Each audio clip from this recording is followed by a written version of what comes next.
ओम नमो भगवते वासुदेवाय। पूजा विधि।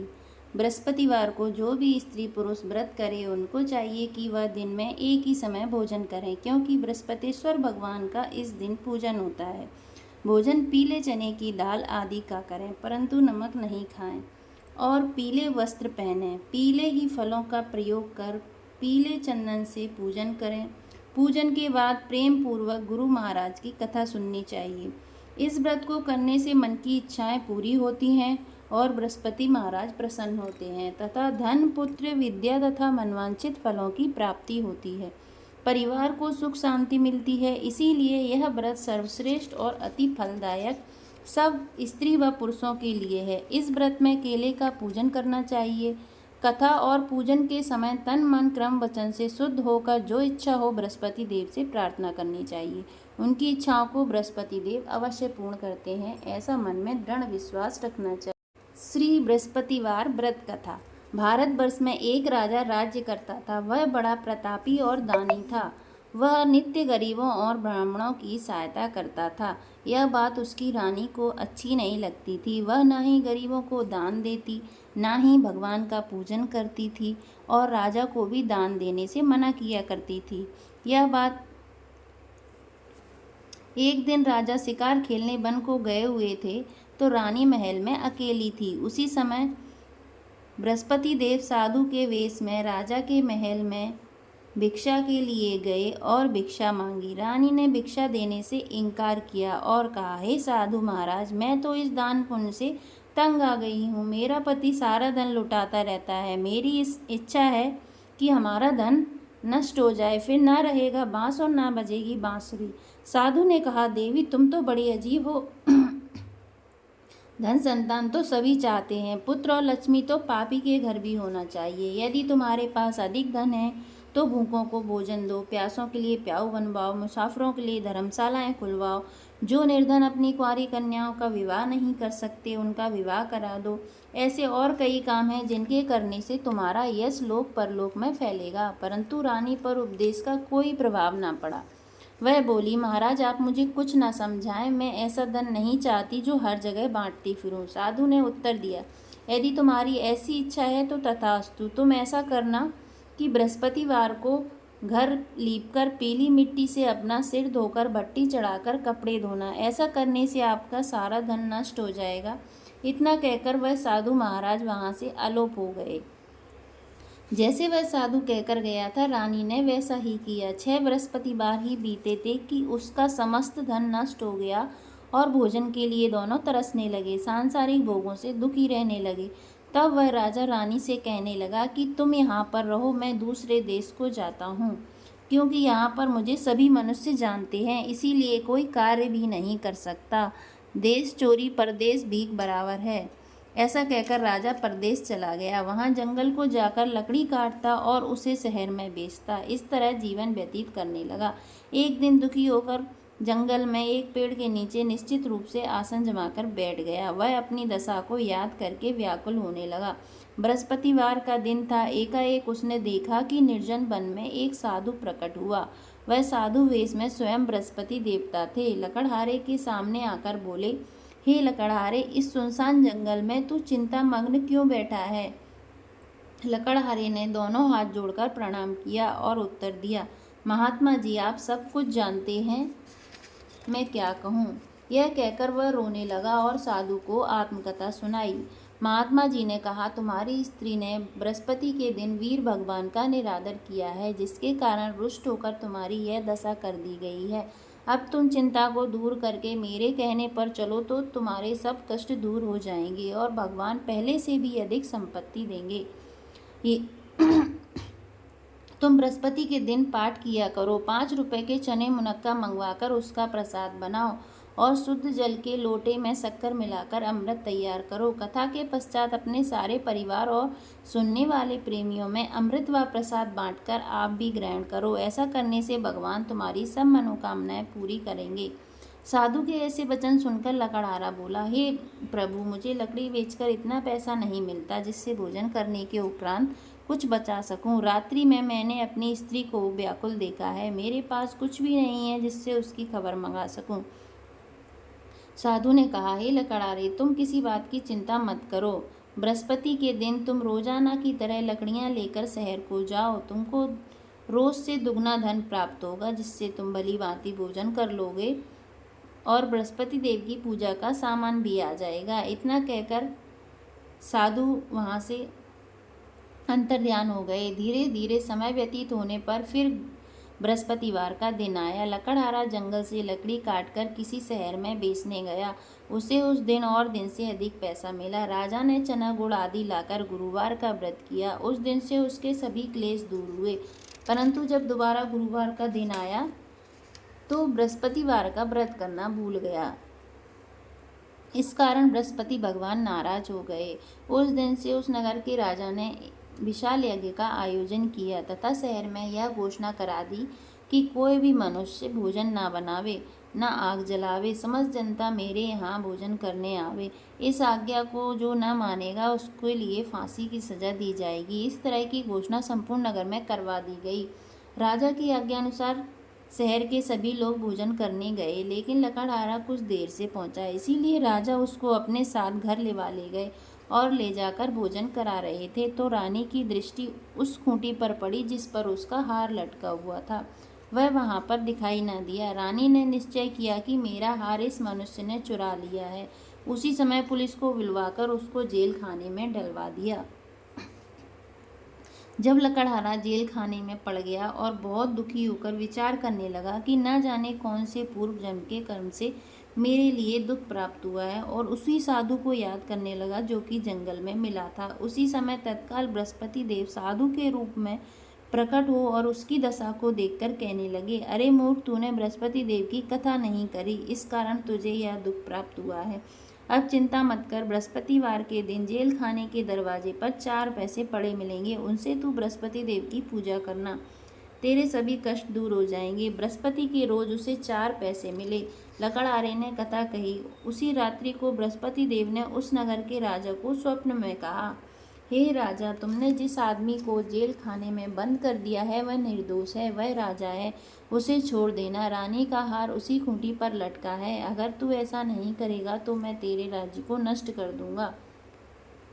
इस तरह रात्रि के स्वप्न को देखकर राजा प्रातः काल उठा और खूंटी पर हार देखकर लकड़हारे को बुलाकर क्षमा मांगी और लकड़हारे को योग्य सुंदर वस्त्र आभूषण देकर विदा किया तथा बृहस्पति देव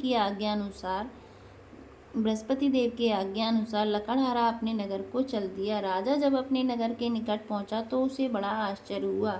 नगर में पहले से अधिक बाग, तालाब, कुएं तथा बहुत सी मंदिर, धर्मशालाएं आदि बन गई हैं। राजा ने पूछा, यह किसका बाग और धर्मशालाएं हैं?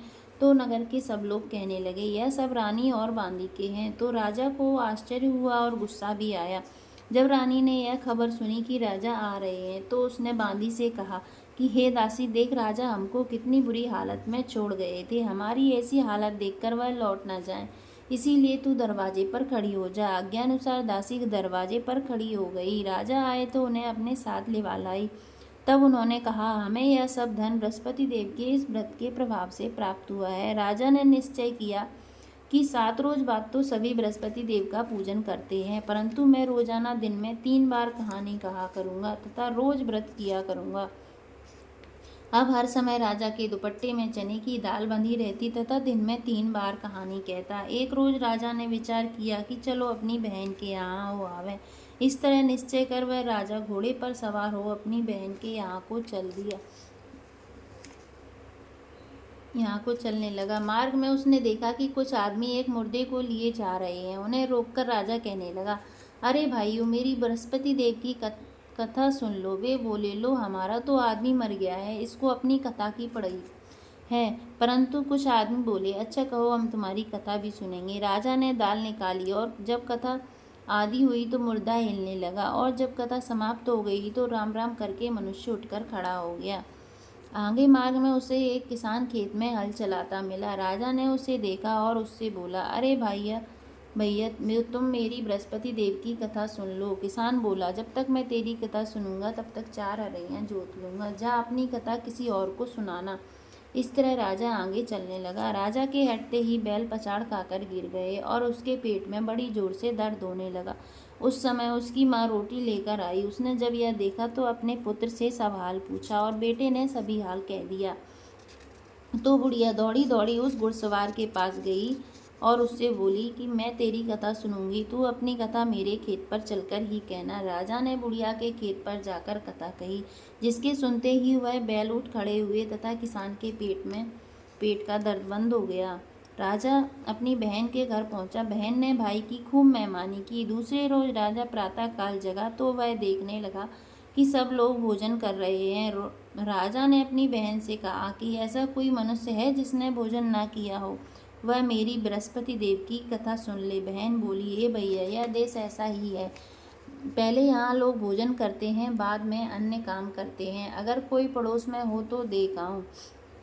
वह ऐसा कहकर देखने चली गई, परंतु उसे कोई ऐसा व्यक्ति नहीं मिला जिसने भोजन ना किया हो। अतः वह एक कुमार के घर गई जिसका लड़का बीमार था। उसे मालूम हुआ कि उनके यहाँ 3 रोज से किसी ने भोजन नहीं किया है। रानी ने अपने भाई की कथा सुनने के लिए कुमार से कहा। वह तैयार हो गया। राजा ने जाकर बृहस्पतिवार की कथा कही, जिसको सुनकर उसका लड़का ठीक हो गया। अब तो राजा की प्रशंसा होने लगी। एक रोज राजा ने बहन से कहा कि हे बहन, हम अपने घर को जाएंगे, तुम भी तैयार हो जाओ। राजा की बहन ने अपनी सास से कहा। सास ने कहा, हाँ चली जा, परंतु अपने लड़कों को मत ले जाना, क्योंकि तेरे भाई के कोई औलाद नहीं है। बहन ने अपने भाई से कहा, हे भैया, मैं तो चलूँगी, पर कोई बालक नहीं चलेगा। जब राजा परंतु कोई बालक नहीं जाएगा। राजा बोला, जब कोई बालक नहीं चलेगा तब तुम क्या करोगी? बड़े दुखी मन से राजा अपने नगर को लौट आया। राजा ने अपनी रानी से कहा, हम निर्वंशी राजा हैं, हमारा मुंह देखने का धर्म नहीं है और कुछ भोजन आदि नहीं किया। रानी बोली, हे प्रभु, बृहस्पति देव ने हमें सब कुछ दिया है, हमें औलाद अवश्य देंगे। उसी रात को बृहस्पति देव ने राजा से स्वप्न में कहा, हे राजा, और सभी सोच त्याग दे, तेरी रानी गर्भ से है। राजा की यह बात सुनकर बड़ी खुशी हुई और 9वें महीने में उसके गर्भ से एक सुंदर पुत्र पैदा हुआ। तब राजा बोला, हे रानी, स्त्री बिना भोजन के रह सकती है, बिना कहे नहीं रह सकती। जब मेरी बहन आए तो तुम उससे कुछ मत कहना। रानी ने सुनकर हाँ कर दिया। जब राजा की बहन ने यह शुभ समाचार सुना तो वह बहुत खुश हुई और बधाई लेकर अपने भाई के यहाँ आई। तभी रानी ने कहा कि घोड़ा चढ़कर तो नहीं आई, गधा चढ़ी आई। राजा की बहन बोली, भाभी, मैं इस प्रकार ना कहती तो तुम्हें औलाद कैसे मिलती? बृहस्पति देव ऐसे ही हैं, जैसी जिसके मन में कामनाएं हैं सभी को पूर्ण करते हैं। तो सद्भावना पूर्वक बृहस्पतिवार का व्रत करता है एवं कथा पढ़ता है अथवा सुनता है, बृहस्पति देव उसकी सभी मनोकामनाएं पूर्ण करते हैं। भगवान बृहस्पति देव उसकी सदैव रक्षा करते हैं। संसार में सद्भावना से भगवान जी का पूजन व्रत करके सच्चे हृदय से उनका मनन करते हुए जयकारा बोलना चाहिए। बृहस्पति देव की कथा। प्राचीन काल में एक ब्राह्मण था। वह बहुत निर्धन था, उसके कोई संतान नहीं थी। उसकी स्त्री बहुत मलिनता के साथ रहती थी। वह स्नान न करती, किसी देवता का पूजन न करती। इससे ब्राह्मण देवता बड़े दुखी थे। बेचारे बहुत कुछ कहते, परंतु उसका कुछ परिणाम न निकला। भगवान की कृपा से ब्राह्मण की स्त्री के कन्या रूपी रत्न पैदा हुआ। कन्या बड़ी होने पर प्रातः स्नान करके विष्णु भगवान का जाप और बृहस्पतिवार का व्रत करने लगी।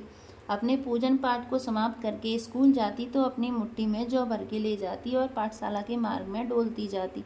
तब ये जौ स्वर्ण की हो जाती और लौटते समय उनको बीनकर घर ले आती। एक दिन वह बालिका सूप में उस सोने की जौ को फटक साफ कर रही थी। उसके पिता ने देख लिया और कहा कि हे बेटी, सोने की जौ फटकने के लिए सोने का सूप होना चाहिए। दूसरे रोज बृहस्पतिवार था। इस दिन कन्या ने व्रत रखा और बृहस्पति देव से प्रार्थना करके कहा, मैंने आपकी पूजा सच्चे मन से की हो तो मेरे लिए सोने का सूप दे दो। बृहस्पति देव ने उसकी प्रार्थना स्वीकार कर ली। रोजाना की तरह वह कन्या जौ फैलाती हुई जाने लगी। जब लौटकर जौ बीन रही थी तो बृहस्पति देव की कृपा से उसे सोने का सूप मिला और उसे वह घर ले आई और उसमें जौ साफ करने लगी, परंतु उसकी माँ का वही ढंग रहा। एक दिन की बात है, वह कन्या सोने के सूप में जौ साफ कर रही थी। उस समय उस शहर का राजपुत्र वहां होकर निकला। इस कन्या के रूप और कार्य को देखकर मोहित हो गया और अपने घर आकर भोजन तथा जल त्याग कर उदास होकर लेट गया। राजा को जब इस बात का पता लगा तो अपने प्रधानमंत्री के साथ उसके पास गए और बोले, हे बेटा, तुम्हें किस बात का कष्ट है? किसी ने अपमान किया है अथवा और कारण हो सो कहो, मैं वही कार्य करूँगा जिससे तुम्हें प्रसन्नता हो। अपने पिता की राजकुमार ने बातें सुनी तो वह बोला, मुझे आपकी कृपा से किसी बात का दुख नहीं है, किसी ने मेरा अपमान नहीं किया है, परंतु मैं उस लड़की से विवाह करना चाहता हूँ जो सोने के सूप में जौ साफ कर रही थी। यह सुनकर राजा आश्चर्य में पड़ा और बोला, ए बेटा, इस तरह की कन्या का पता तुम ही लगाओ, मैं उसके साथ तेरा विवाह अवश्य ही करवा दूंगा। राजकुमार ने उस लड़की के घर का पता बतलाया। तब मंत्री उस लड़की के घर गए और ब्राह्मण देवता को सभी हाल बतलाया। ब्राह्मण देवता राजकुमार के साथ अपनी कन्या का विवाह करने के लिए तैयार हो गए और विधि विधान के अनुसार ब्राह्मण की कन्या का विवाह राजकुमार के साथ हो गया। कन्या के घर से जाते ही पहले की भांति उस ब्राह्मण देवता के घर में गरीबी का निवास हो गया। अब तो भोजन के लिए भी अन्न बड़ी मुश्किल से मिलता। एक दिन दुखी होकर ब्राह्मण देवता अपनी पुत्री के पास गए। बेटी ने पिता की दुखी अवस्था को देखा और अपनी माँ का हाल पूछा। तब ब्राह्मण ने सभी हाल कहा। कन्या ने बहुत सा धन देकर अपने पिता को विदा किया। इस तरह ब्राह्मण का कुछ समय सुखपूर्वक व्यतीत हुआ। कुछ दिन बाद फिर वही हाल हो गया और ब्राह्मण फिर अपनी कन्या के यहाँ गया और सारा हाल कहा। तो लड़की बोली, हे पिताजी, आप माताजी को यहाँ लिवा लाओ, मैं उसे विधि बता दूंगी जिससे गरीबी दूर हो जाए। वह ब्राह्मण देवता अपनी स्त्री को साथ लेकर पहुँचे तो अपनी माँ को समझाने लगी कि तुम प्रातः काल प्रथम स्नान आदि करके विष्णु भगवान का पूजन करो तो सब दरिद्रता दूर हो जाएगी। परंतु उसकी माँ ने एक भी बात नहीं मानी और प्रातः काल उठकर अपनी पुत्री के बच्चों के जूठन को खा लिया। इससे उसकी पुत्री को भी बहुत गुस्सा आया। एक रात को कोठरी से सभी सामान निकाल दिया और अपनी माँ को उसमें बंद कर दिया। प्रातः काल उसे निकाला तथा स्नान आदि करा के पाठ करवाया तो उसकी माँ की बुद्धि ठीक हो गई और फिर प्रत्येक बृहस्पतिवार को व्रत रखने लगी। इस व्रत के प्रभाव से उसके माँ बाप बहुत ही धनवान और पुत्रवान हो गए और बृहस्पति जी के प्रभाव से इस लोक के सुख भोग का स्वर्ग को प्राप्त हुए। बोलो बृहस्पति देव की जय, बोलो विष्णु भगवान की जय। बृहस्पतिवार की आरती। ओम जय बृहस्पति देवा, स्वामी जय बृहस्पति देवा, छिन छिन भोग लगाऊं फल और मेवा। ओम जय बृहस्पति देवा, तुम पूर्ण परमात्मा, तुम अंतर्यामी, स्वामी तुम अंतर्यामी। जगत पिता जगदीश्वर, तुम सबके स्वामी। ओम जय बृहस्पति देवा, चरणामृत निज निर्मल, सब पातक हरता, स्वामी सब पातक हरता। सकल मनोरथ दायक, कृपा करो भरता।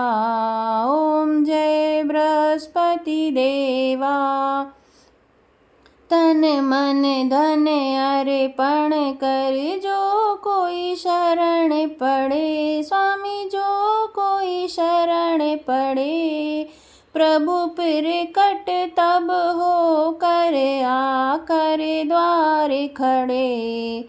ओम जय बृहस्पति देवा, दीन दयाल दयानिधि, भक्तन हितकारी, स्वामी भक्तन हितकारी।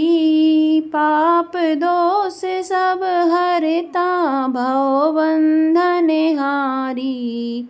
ओम जय बृहस्पति देवा, सकल मनोरथ दायक, सब संशय तारो, स्वामी सब संशय तारो। विषय विकार मिटाओ, संतन सुखकारी। ओम जय बृहस्पति देवा, जो कोई आरती तेरी प्रेम सहित गावे, स्वामी प्रेम सहित गावे। ज्येष्ठानंद बंद सो सो निश्चय फल पावे। ओम जय बृहस्पति देवा। सब बोलो विष्णु भगवान की जय, बोलो बृहस्पति देव की जय।